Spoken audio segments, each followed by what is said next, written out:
pregações no Evangelho de Marcos. Então, abram suas Bíblias comigo em Marcos, capítulo 11. Enquanto você procura, eu espero que você se lembre que em alguns momentos da exposição de Marcos, nós vimos Marcos se valer ou lançar mão de uma técnica literária bastante interessante, onde ele une uma história com outra história, fazendo uma espécie de sanduíche, onde os pães são uma história dividida em dois, e o recheio, o meio, é uma outra história, onde uma história, a do meio, ajuda a compreender a outra história que está em duas metades. Essa técnica literária é conhecida pelos estudiosos como o sanduíche marcano, onde Marcos, então, divide uma história em dois, coloca uma outra história no meio, para que nós possamos compreender bem o que ele está dizendo.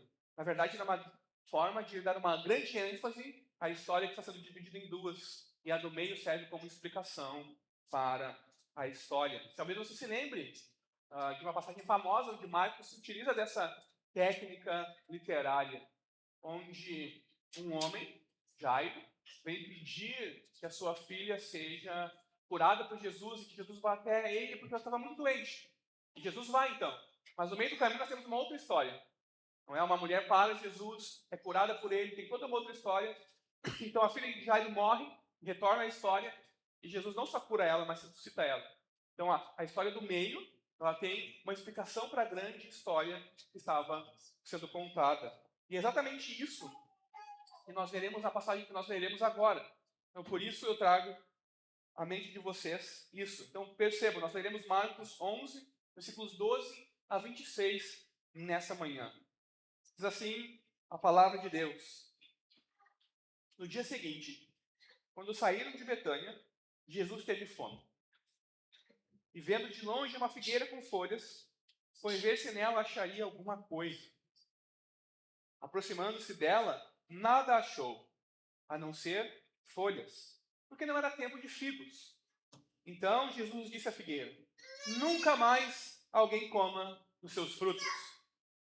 E os discípulos de Jesus ouviram isso e foram para Jerusalém. Quando Jesus entrou no templo, começou a expulsar os que ali vendiam e compravam. Derrubou as mesas dos cambistas e as cadeiras dos que vendiam pombas. E não permitia que alguém atravessasse o templo carregando algum objeto. Também os ensinava e dizia: não é isso que está escrito? A minha casa será chamada casa de oração para todas as nações, mas vocês fizeram dela um covil de salteadores. E os principais sacerdotes e escribas ouviram isso e procuravam uma maneira de matar Jesus, pois o temiam, porque toda a multidão se maravilhava de sua doutrina. Em vindo à tarde, Jesus e os discípulos saíram da cidade. E passando eles pela manhã, viram que a figueira estava seca desde a raiz. Então Pedro, lembrando-se, falou: mestre, eis que a figueira que o Senhor amaldiçoou ficou seca. Ao que Jesus lhes disse: tenham fé em Deus. Porque em verdade lhes digo que, se alguém disser a este monte: levante-se e jogue-se no mar, e não duvidar no seu coração, mas crer que se fará o que se diz, assim será com ele. Por isso digo a vocês, que tudo o que pedirem em oração, creiam que já o receberam, e assim será com vocês.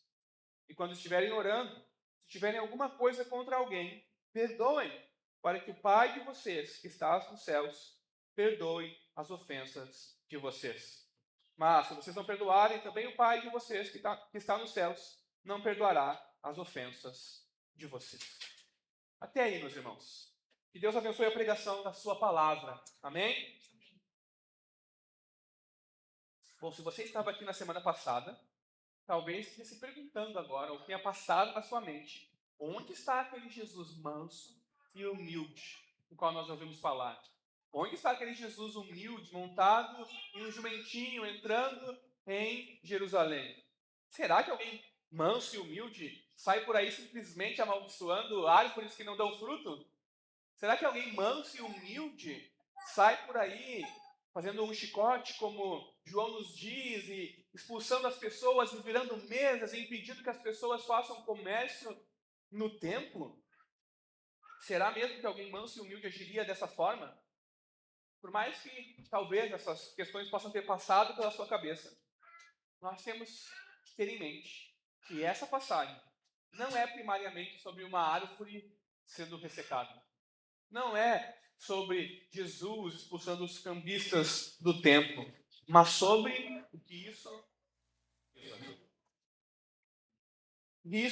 simboliza: a condenação da figueira sem frutos, como a purificação do templo, simbolizam e ilustram a triste condição espiritual de Israel nos tempos de Jesus. A despeito dos seus muitos privilégios e oportunidades, Israel era sem frutos, como a figueira, e era corrupto, como demonstrado por causa do comércio no templo. E em um nível mais profundo do que uma simples leitura superficial, do que uma figueira sendo amaldiçoada e do que Jesus expulsando cambistas do templo, em um nível mais profundo do que essa leitura rápida, nós temos Jesus aqui simbolizando e ilustrando a condição espiritual da nação de Israel. E é isso que está acontecendo de fato nessa passagem. E Marcos, então, inspirado pelo Espírito de Deus, ele quer que nós vejamos e compreendamos que Jesus é o verdadeiro templo para todos os povos, não só para Israel. E é em nome dele que nós oramos a Deus. E é nele que nós temos o sim e o amém para todas as nossas orações. Por isso, nós precisamos ter fé em Jesus. Essa passagem é sobre ter fé em Jesus como o templo de Deus, aquele em nome de quem nós oramos e em nome de quem nós temos as respostas às nossas orações. Esse é o tema da mensagem nessa manhã. E essa verdade, assim como no sanduíche de Marcos, que tem 3 partes, nós também conversaremos a partir dela, a partir de 3 partes.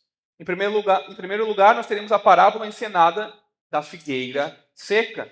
Em segundo lugar, nós teremos o episódio do templo estéril. E por fim, o ensino sobre a necessidade de ter fé em Jesus como um novo centro da revelação e redenção divinas. Então nós veremos essa mensagem em 3 partes. Primeira parte, a parábola encenada da figueira. Versículos 12 a 14 de Marcos 11. Meus irmãos, essa passagem ela tem um fluxo bastante visível e perceptível, intuitivo. Nós temos Jesus amaldiçoando uma figueira sem frutos. Depois nós temos Jesus indo para o templo e purificando o templo. Depois nós temos Jesus voltando para Jerusalém no dia seguinte, passando e vendo a figueira seca e os seus discípulos contemplando. E aí então um ensino sobre fé, oração e perdão. E essa passagem, ela começa imediatamente no dia seguinte, após a entrada de Jesus em Jerusalém. Talvez você se lembre que Jesus entrou em Jerusalém, já era tarde, ele orou, olhou o templo, contemplou tudo o que estava acontecendo e foi embora. Nós temos um anticlímax aqui daquela passagem. Jesus vai embora, simplesmente embora. Mas agora estamos no outro dia, ele está indo para Jerusalém de volta ao templo. Então Jesus, com seus discípulos, saindo de Betânia para Jerusalém, em algum momento do caminho, ele teve fome. E no caminho, ele vê de longe uma figueira cheia de flores, com uma aparência exuberante, uma bela folhagem. Mas quando ele chega perto, ele percebe que ela não tinha fruto nenhum. Não havia nenhum figo sequer na figueira.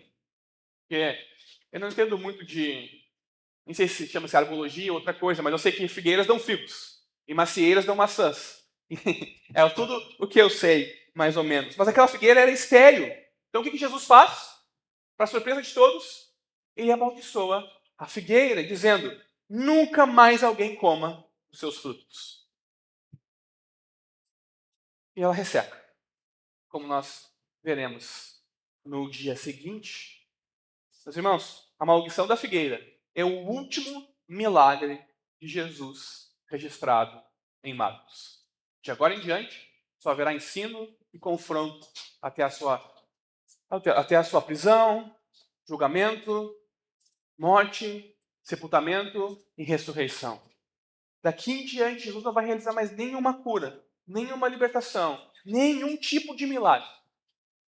Então isso torna, evidentemente, a maldição da figueira algo muito importante, sendo o último milagre que Marcos registra de Jesus no seu evangelho. Mas por que Jesus amaldiçoou a figueira? Bom, quando ele estava indo para Jerusalém, veio de longe uma figueira cheia de folhas. E como eu disse, eu não entendo nada de arbologia, então estou me valendo aqui do conhecimento de outras pessoas. Uma figueira, ela antes de dar frutos, ela cria brotinhos. Só que nós sabemos que uma árvore normal, ela tem folhas, e aí então vem a flor, e depois da flor vem o broto, e depois do broto vem o fruto. E uma figueira é o contrário. Vem primeiro a flor, o broto, depois o figo e por fim a folhagem. Não sei porque Deus fez dessa forma, mas é basicamente ao contrário. Há uma espécie de figo verde, que algumas pessoas consomem, inclusive, antes de nós termos o figo que nós conhecemos. E então, ao olhar de longe uma árvore, uma figueira cheia de folhas, o que Jesus esperava encontrar nela? Figos. Porque as folhas vêm depois dos figos.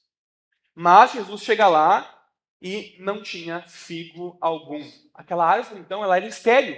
Porque se ela já tinha folhas, significa que ela já deveria ter figos. Se ela tem folhas e não tem figos, significa que ela não vai dar fruto nenhum. Era assim, ou é assim a lógica de uma figueira. Mas talvez você esteja se perguntando, tudo bem, Jesus chegou lá, ele tem poder para amaldiçoar a figueira e fazer com que ela morra. Por que ele não podia fazer aparecer frutos na figueira? Bom, a verdade é que Jesus podia fazer isso. Mas ele vai usar aquela figueira, que está ali no meio do caminho, entre Betânia e Jerusalém, para ensinar uma lição muito importante aos seus discípulos e também, obviamente, a nós. Jesus ele usa esse fato da figueira cheia de folhas, exuberante e sem frutos, ou seja, estéril, para ensinar sobre o fracasso da nação de Israel, especialmente o tempo. Então Jesus ele intencionalmente amaldiçoou a figueira. E ninguém nunca mais coma nenhum dos seus frutos. O que ele está fazendo aqui? Uma parábola encenada.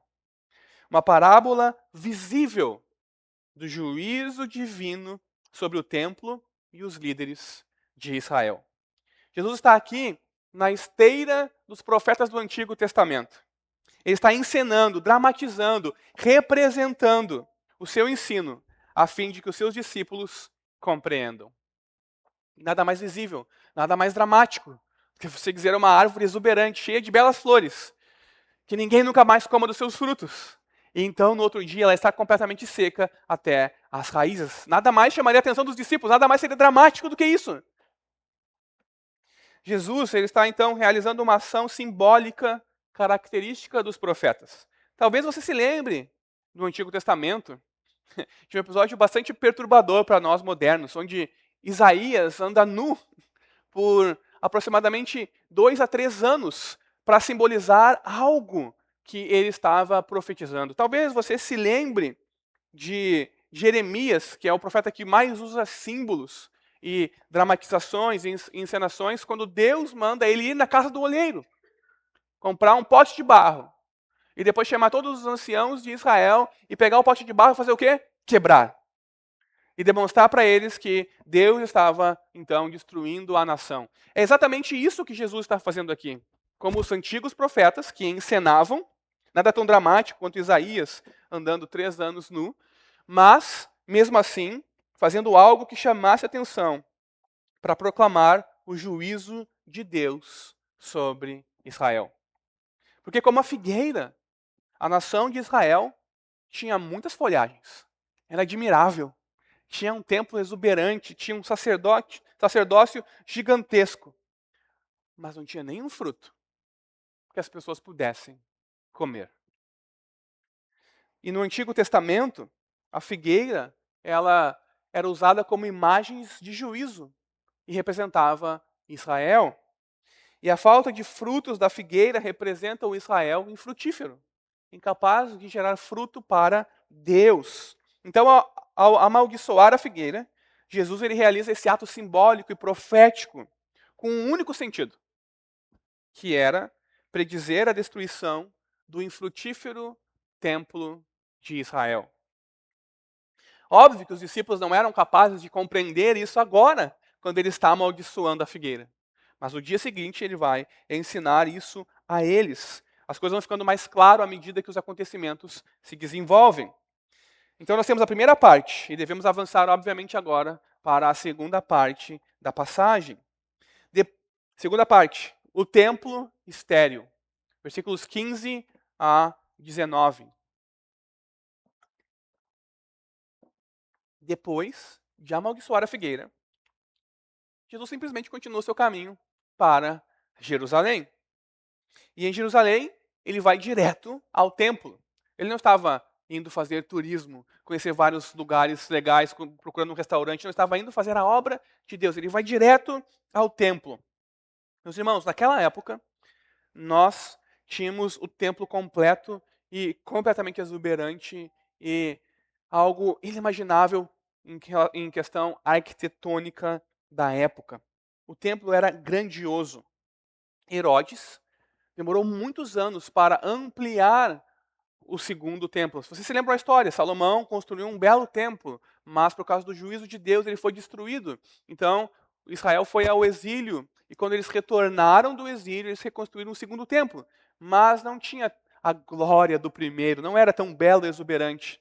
E no tempo de Herodes, ele queria tornar aquele templo belo novamente, exuberante, onde pessoas viessem e admirassem, não só o templo, mas obviamente a política de Herodes, o rei Herodes, por fazer tão grande obra. Então ele aumenta o templo e constrói um belo templo. E o templo ele era basicamente dividido por partes.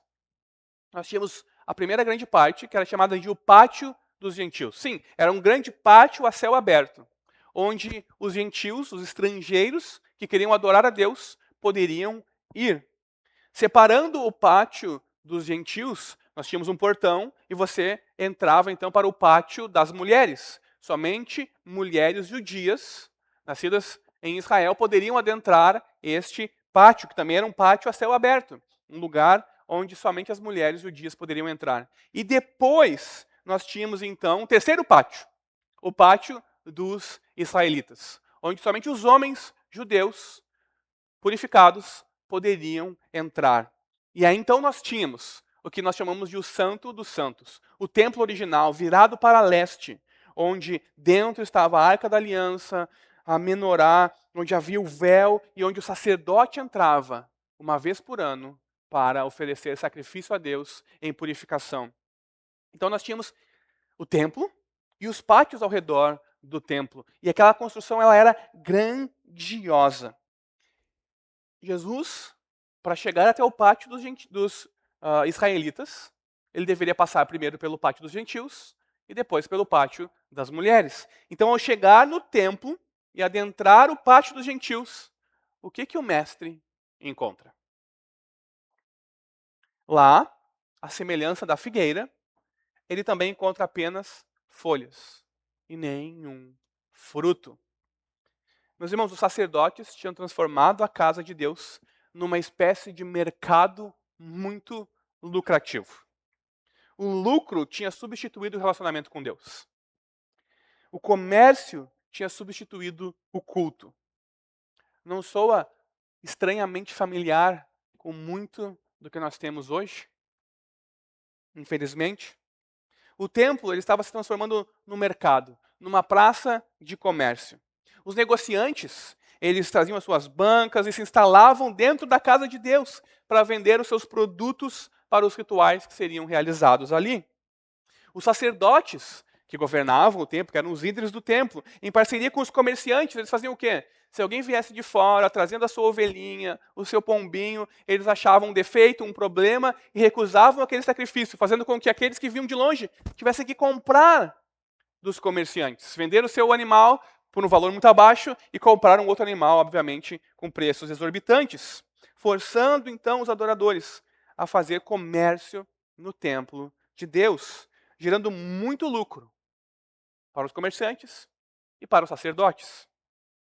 Além disso, moedas estrangeiras, porque no mundo antigo, assim como hoje, as moedas tinham uma imagem. E no templo não podia se entrar nenhuma espécie de moeda com imagem, porque iria afrontar, obviamente, a Deus.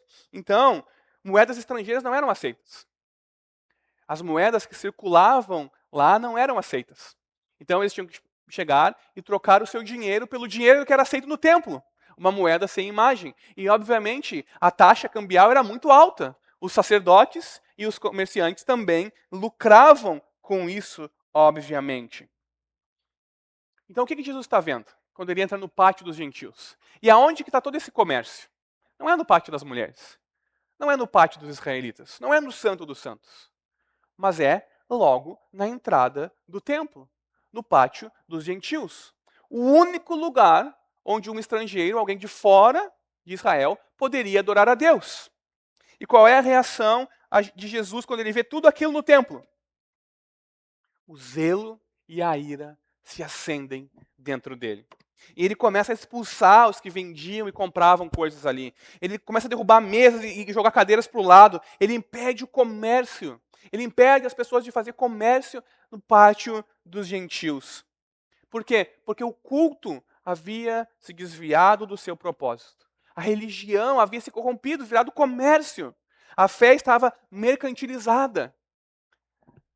Deus havia sido substituído pelo dinheiro. A oração tinha sido substituída pelo lucro. Jesus estava irado, porque o templo tinha se tornado um lugar de comércio. Era como se talvez você viesse aqui, nós somos muito pequenos para ter a dimensão disso, mas se você viesse aqui e metade da igreja, para você poder chegar a um assento e ouvir o evangelho e cantar, você tivesse que passar por várias pessoas vendendo coisas para você. E, não, parei aqui, ó, é a hora do... Ou vamos ter que trocar a sua moeda pela única moeda que nós aceitamos aqui, com uma pequena taxa para nós ganharmos algum dinheiro. Era mais ou menos isso. Ou talvez, aqui na nossa realidade, é como se eu quero ter um tempo de oração. Deus está me chamando para orar agora. Onde que eu vou orar? Olha, eu vou lá para o meu quarto, talvez eu vou para a minha sala, se não tiver ninguém em casa, vou abrir minha Bíblia, vou ler, meditar e vou orar ao Senhor. Mas quem sabe você teve uma ideia de ir lá para o meio do calçadão. Se você vai lá para o centro, para o meio do calçadão e decide orar, será que você conseguiria ter um tempo de oração no meio do calçadão, aqui em Rio Grande? É claro que não. Os comerciantes veriam você parados e começariam a chamar aqui, ó, na minha loja é mais barato, aqui, ó, 3 por 10, sei lá o quê. As pessoas passariam e esbarrariam em você. E alguns ainda talvez quisessem se beneficiar de você, roubando você ou coisas do gênero. Você não tem como ter um tempo de oração num lugar de comércio. Não é para isso que nós vamos lá. É impossível orar em um lugar como o calçadão do centro. Era impossível para os gentios irem ao templo e, de fato, orar. Porque sempre está um comerciante, 3 pombinhas por 10. Não, na minha mão aqui eu faço 3 por 9. Não, o câmbio aqui é mais barato. O sacerdote rejeitando o seu sacrifício. Não, você vai naquele lá, ó, ele vai fazer mais barato para você. Sabe, pessoas passando de um lado para o outro com mercadorias. Animais fazem barulho. Animais fazem sujeira. Era impossível para as pessoas orar naquele lugar. Então Jesus, ele bota tudo abaixo. Com a sua ira santa e com o seu zelo santo, ele coloca tudo abaixo. E as pessoas não o impedem. Porque ficam perplexas com o que está acontecendo. Então, quando Jesus chama a atenção de todos com a sua ira e os seus zelos santos, o que ele faz? Ele usa a oportunidade e começa a ensinar. E ele faz uma combinação de 2 passagens bíblicas. Isaías 56, versículo 7, e Jeremias capítulo 7, versículo 11, quando ele diz: não é isso que está escrito? Então ele cita Isaías 56. A minha casa será chamada casa de oração para todas as nações. Não só para o judeu que ia passar por aquilo ali, passar pelo pátio das mulheres e entrar no pátio dos israelitas e ficar bem feliz, adorando a Deus. E estar ali próximo do Santo dos Santos. E teria comunhão com Deus e depois iria para casa. Casa de oração para todas as nações. E o que Jesus diz em resposta? mas vocês fizeram dela um covil de salteadores. E aqui está citando Jeremias 7:11. Irmãos, covil é um lugar onde as pessoas, os ladrões, se escondem, onde eles correm para se esconder. Então, em vez de as pessoas buscarem o templo para romper com o pecado, em vez de as pessoas irem ao templo para orar a Deus, as pessoas estavam se escondendo no templo, se escondendo do pecado no templo, escondendo o seu pecado no templo, fazendo comércio, fazendo tudo aquilo que eles estavam fazendo. O templo estava se tornando um esconderijo para ladrões.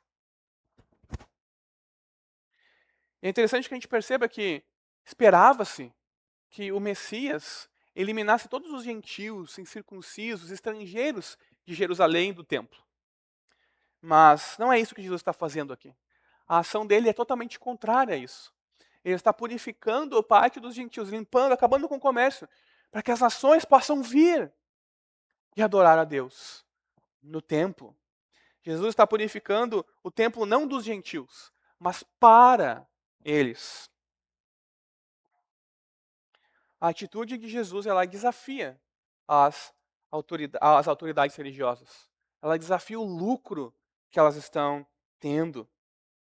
Então, Marcos nos diz que os líderes religiosos viram e ouviram tudo o que Jesus estava fazendo. E qual é a resposta deles quando eles veem e ouvem Jesus fazer o que fez e dizer o que disse? Em vez de perceberem o seu erro, em vez de caírem em si e se arrepender, de confessar o seu pecado, pedir perdão a Deus e corrigir as coisas, o que eles fazem? Eles têm medo de Jesus. Por quê? Porque a sua autoridade estava em xeque. Porque o seu governo sobre o templo estava sendo colocado em xeque. Eles têm medo de Jesus, porque não podem controlar Jesus. Porque não podem subornar Jesus, para que ele fique quieto e deixe as coisas acontecerem e eles lucrar. Eles têm medo, porque a multidão ouvia Jesus. E eles estavam então perdendo a sua autoridade e talvez pudessem perder o seu lucro. O que eles fazem então? Eles começam a tramar um plano para matar Jesus. Eles começam a pensar como nós vamos matar a ameaça que esse homem se tornou para nós. Essa é uma nota trágica escrita por Marcos, quando ele diz que os líderes religiosos ouviram e começaram a tramar para matar Jesus. Por quê? Porque confirma a cegueira espiritual dos líderes religiosos de Jerusalém. E confirma o juízo que Jesus faz do templo e da sua liderança. O templo era, de fato, um covil de ladrões. Ah, meus irmãos, poderia ser cômico se não fosse uma tragédia que nós, ainda hoje, tenhamos também igrejas que são covil de ladrões. Onde nós temos igrejas se transformando em empresas particulares. Onde nós temos o púlpito se transformando num balcão, o templo numa praça de barganha e o evangelho num produto, onde se vende, e os crentes em consumidores. Infelizmente, ainda nós temos essa realidade nos nossos dias. Mas então chega o fim do dia, depois dessas coisas, e Jesus e os seus discípulos saem do templo e voltam para Betânia, a aldeia vizinha onde eles estavam hospedados. Com isso, nós encerramos então a segunda parte da passagem e da mensagem nessa manhã. Só nos resta agora avançarmos para a terceira e última parte, onde as coisas começarão agora a fazer sentido. O porquê que essas histórias estão unidas. Então, terceira parte, a necessidade de ter fé em Jesus como o novo centro da revelação e redenção divinas. Versículos 20 a 25. Então, no dia seguinte, Jesus e os seus discípulos, eles fazem novamente o caminho de Betânia para Jerusalém. E quando eles passaram no lugar onde no dia anterior estava a figueira, cheia de folhas, exuberante e bela, o que eles veem? Eles veem uma figueira seca, desde a raiz, completamente morta e incapaz de se regenerar novamente. Onde havia uma figueira então bela, há apenas agora uma árvore morta, onde deveria se usar o machado e removê-la. Então Pedro, atônito, olha para aquilo e toma a palavra em nome dos discípulos e diz: Mestre, eis que a figueira que o Senhor amaldiçoou ficou seca. Irmãos, os discípulos ficaram perplexos, atônitos, a ponto de Pedro exclamar isso. E qual é a resposta de Jesus à afirmação de Pedro? Tenham fé em Deus, é a resposta. Talvez possa soar estranho para você à primeira vista. Pode soar, talvez, como se alguém estivesse pedindo para você informações para como chegar em um determinado lugar. E você olha para a pessoa e diz, boa sorte. Você não responde, não é? Mas é só numa primeira camada aqui, porque Jesus está de fato respondendo. Porque se nós não prestarmos atenção à técnica literária de Marcos, nós não vamos entender por que Jesus está dando essa resposta. Nós não vamos compreender o porquê ele está dizendo isso. Seremos incapazes de entender o que ele está dizendo e o porquê que ele diz o que ele diz em seguida. E esse é um erro, meus irmãos, que muitos ao longo da história já cometeram. Pegaram esses versículos separados e transformaram eles em toda uma teologia, como por exemplo a teologia da prosperidade. Porque Jesus vai dizer aqui, peça qualquer coisa, basicamente, e será dado a você. Então as pessoas fora do que Marcos, inspirado por Deus, estava intencionando escrever, fora do contexto, criam toda uma teologia terrível. Outros fazem ainda uma teologia da confissão positiva, quase que como um misticismo gospel, né, onde você fala as coisas e atrai as coisas para si por meio do poder da palavra. E outros inventaram coisas piores do que isso ainda. Então, por isso que é importante nós entendermos o que Jesus está de fato dizendo aqui. E quando ele diz para os discípulos, tenham fé em Deus, como resposta à constatação e à perplexidade deles de que a figueira tinha secado, ele está dizendo, meus irmãos, que, lembre-se, a figueira é uma parábola encenada de juízo do tempo. Que assim como a figueira secou, o tempo está seco. Que agora haverá um novo lugar para a adoração. Ele mesmo. Não mais o templo, mas ele mesmo. Jesus está dizendo, tenham fé em Deus, e com o que ele vai dizer em seguida, que ele está substituindo o templo, que ele é o verdadeiro templo. Porque Deus agora é revelado em Jesus, não mais no templo. A reconciliação com Deus acontece agora somente por meio de Jesus, não por sacrifícios no templo. Jesus agora é o centro da revelação e redenção de Deus. Porque no Israel antigo, o centro da vida religiosa deles era o templo. Eles iam no templo para orar, no templo para oferecer sacrifícios. Mas agora Jesus é esse novo centro. Não mais o templo, mas Jesus. E os discípulos, então, precisavam ter fé em Jesus, não no templo. Não naquela construção assombrosa e maravilhosa. Porque o templo, assim como a figueira agora, está seco desde as raízes. É um covil de ladrões. Meus irmãos, no seu próprio corpo, o templo é destruído. No próprio corpo de Jesus, o templo é destruído. E nele mesmo é erguido um novo templo em 3 dias. Não um templo construído por mãos humanas, mas pelo poder de Deus. O próprio sangue de Jesus, o sangue da aliança, e não o sangue de animais sacrificados pelos sacerdotes, torna Israel justo diante de Deus. Só Jesus, na sua morte sacrificial na cruz, temos acesso para Deus. É isso que Jesus está dizendo. E é por isso que ele está dizendo, tenham fé em Deus. Porque a figueira simboliza o templo. O templo era um meio de se aproximar de Deus. E agora, como um meio de se aproximar de Deus, o templo é fundamentalmente, desde a raiz, substituído por Jesus como centro de Israel. É por isso que os discípulos precisavam ter fé em Deus, Jesus, e não o templo, é o objeto da fé.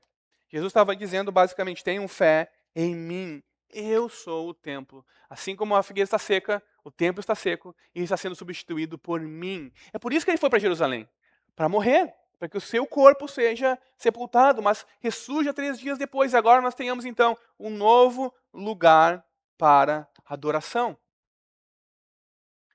E meus irmãos, quando Jesus diz tenham fé em Deus, ele está dizendo o oposto de duvidar. Ele está dizendo tenham fé, confiem, que é o oposto de duvidar no seu coração. Quando ele diz tenham fé, ele está dizendo também não tenham medo, porque o medo é o oposto da fé. Lembre-se, os sacerdotes não tinham fé em Jesus. O que eles tinham em relação a Jesus? Eles temiam Jesus. Eles tinham medo de Jesus e por isso eles queriam matá-lo. Fé é a escolha de confiar em Jesus, apesar de tudo em contrário, e esperar dele o que não pode ser encontrado em nenhum outro nesse mundo. A fé é um elemento essencial para nós, crentes, para o nosso relacionamento com Deus. É por isso que a Escritura vai dizer, olha, sem fé é impossível agradar a Deus, porque é necessário que aqueles que se aproximam de Deus tenham fé de que Ele existe e abençoa aqueles que o buscam.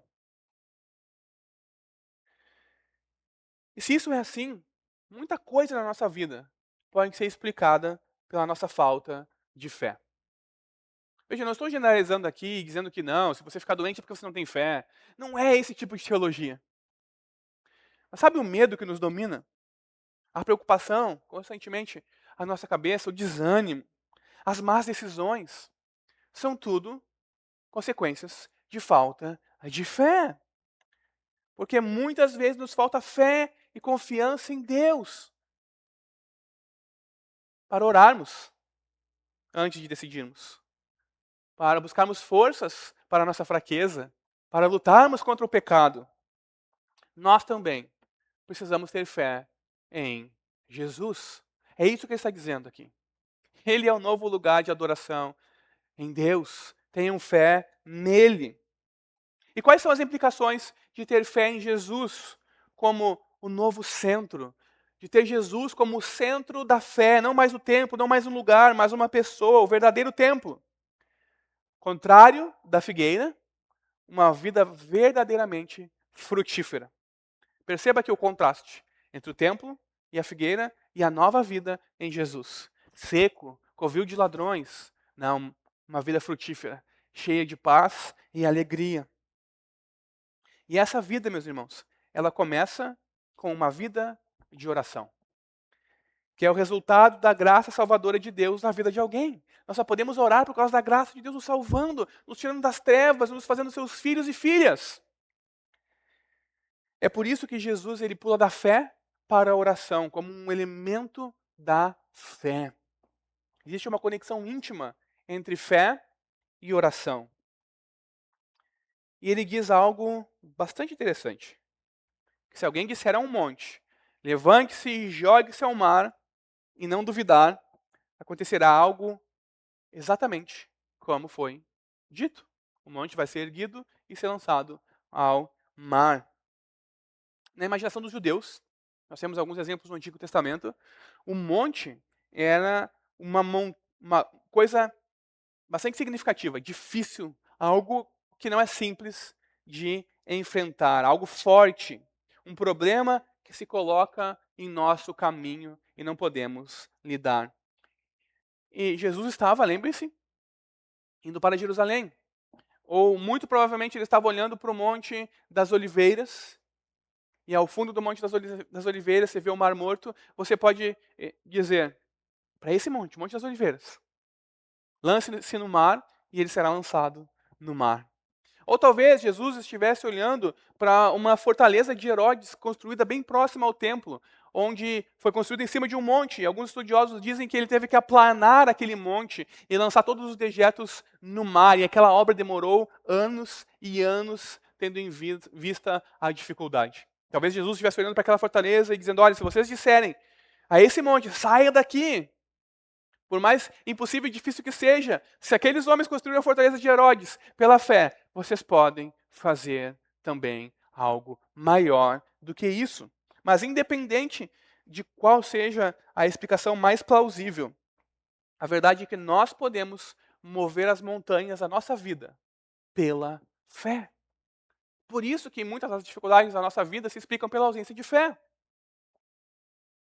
Porque nós não nos valemos daquilo que Deus nos dá. É por isso que Jesus diz que tudo que nós pedimos em oração e crermos, receberemos. Isso não quer dizer, eu quero tirar férias na Disney agora, então eu vou orar e Deus vai me dar férias na Disney. Não é isso, irmãos. Tiago vai dizer bastante claro. Olha, vocês pedem, e pedem, e pedem. Sabe por que vocês não recebem? Porque vocês pedem mal. Para gastar nos seus próprios desejos maus. Não que tirar férias na Disney seja tão mal assim, né? Talvez valha a pena. Não poderia dizer. Mas enfim, quando nós oramos e pedimos algo a Deus de acordo com a sua vontade e seu plano eterno, Ele vai nos conceder o nosso pedido. Essa é a promessa que nós temos. Talvez um exemplo bastante interessante possa ajudar você a compreender melhor isso. George Miller foi um missionário inglês do século XIX. Ele fundou um orfanato e ao longo da sua vida nesse orfanato, ele cuidou de mais de 10.000 órfãos. Isso em 1800 e lá vai pedradas, irmãos, século XIX. O diferencial da sua instituição, do seu orfanato, não era só que ele ensinava a palavra de Deus, que ele cuidava daquelas crianças e pregava a elas e buscava um lar para elas. Mas é que o sustento do orfanato era exclusivamente por meio de oração e fé. George Miller se propôs no seu coração a nunca sair por aí pedindo dinheiro ou ajuda financeira para as pessoas, mendigando e implorando que elas ajudassem. E se você não conhece esse homem, depois você pode falar comigo, eu posso emprestar um livro para você, ou indicar algum livro. E George Miller tem talvez uma das experiências de oração mais maravilhosas ao longo da história da igreja. E uma delas, que ele registra no seu diário, é a seguinte: certa manhã, ele estava orando a Deus para que providenciasse comida para os órfãos para o café da manhã. Ele estava orando fervorosamente a Deus. Então, ele se levanta, ele vai organizar as coisas e acontece o quê? Eles não tinham comida. Eles não tinham pão, leite, não tinha absolutamente nada para dar para aqueles órfãos. E o que ele faz pela fé? Pela fé ele coloca todos na mesa, com os seus pratos e copos vazios. E pela fé, ele ora a Deus agradecendo pelo alimento que eles receberam. Pelo alimento, pela provisão de Deus. Mas estavam vazios os pratos, os copos não tinham nada. Mas mesmo assim, pela fé, ele ora e agradece a Deus. Em uma das experiências de oração mais magníficas de todas, o que acontece? Algum tempo depois que eles terminaram de orar, eles estavam esperando. O leiteiro bate à porta. Naquela época, leite era distribuído em carrinhos. E o leiteiro bate à porta com o seu carrinho quebrado. E ele decidiu doar todo o seu leite naquela manhã para o orfanato, porque o seu carrinho tinha quebrado. E ele não conseguiria consertá-lo e distribuir o leite, então, ao longo da cidade. E depois, algum tempo depois, o padeiro bate a porta. Isso aqui, irmãos, tem várias testemunhas oculares do que aconteceu. Não é George Miller inventando. O padeiro bate a porta, trazendo vários pães, porque ele tinha orado e Deus tinha dito para ele que ele deveria doar aqueles pães no orfanato naquele dia. Então, George Miller orou de acordo com a vontade de Deus, para que aquelas crianças fossem alimentadas. E o que Deus fez? Ele respondeu à oração de acordo com o seu plano. George Miller orou e recebeu o que pediu. Nós precisamos ter uma fé desse tipo. Uma fé que confia mais no poder de Deus do que estar ciente das nossas fraquezas e dificuldades. Uma fé que sabe que Deus pode fazer brotar pão e leite.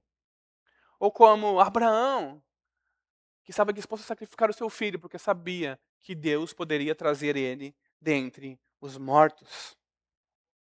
Mas Jesus não para por aí. Ele diz que se nós estivermos orando e nos lembrarmos do nosso pecado contra alguém, do pecado de alguém contra nós temos que parar de orar. E precisamos buscar reconciliação com essa pessoa. Precisamos perdoar e receber perdão. Isso é assim porque a verdadeira oração envolve tanto a fé como o perdão.